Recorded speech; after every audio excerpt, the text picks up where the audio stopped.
Um, saya... Ya. Cakap kuat sikit. Tak dengar.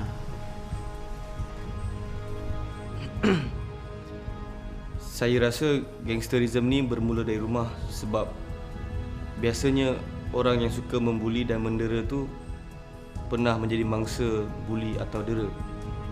Selalunya ada orang lain yang buli diorang ni, seperti mak atau ayah. Siapa cakap? Gangster ni sebab dari lahir lagi dia dah jadi gangster.